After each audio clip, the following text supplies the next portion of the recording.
இயேசு கிறிஸ்துவின் நாமத்தினாலே அன்பின் வாழ்த்துக்கள்.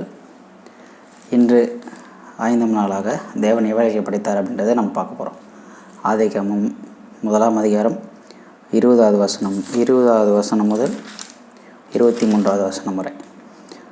பின்பு தேவன் நீந்தும் ஜீவச்சந்துகளையும் பூமியின் மேல் வானம் என்கிற ஆகாய விரிவிலே பறக்கும் பறவைகளையும் ஜலமானது திரளாய் ஜனிப்பிக்க கடவுது என்றார். தேவன் மகாமாச்சங்களையும் ஜலத்தின் தங்கள் ஜாதியின்படியே திரளாய் ஜனிப்பிக்கப்பட்ட சகலவித நீர்வாழும் ஜந்துக்களையும் சிறகுள்ள ஜாதியான சகலவித பட்சிகளையும் சிருஷ்டித்தார். தேவன் அது நல்லது என்று கண்டார். தேவன் அவைகளை ஆசீர்வதித்து, நீங்கள் பலுகி பெருகி சமுத்திர ஜலத்தை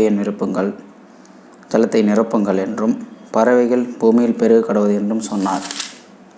சாயங்காலமும் விடியற் காலமுமாகி 5ஆம் நாள் ஆயிற்று.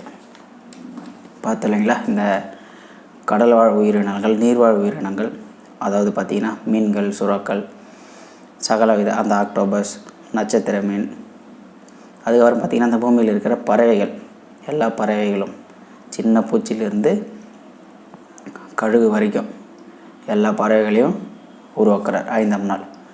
6ஆம் நாள் இவைகளை படைக்கிறார் அப்படின்றத நம்ம நாளைக்கு வீடியோவை பார்க்கலாம். சரிங்களா? கர்த்தர் உங்களை ஆசீர்வதிப்பதாக. ஆமென்.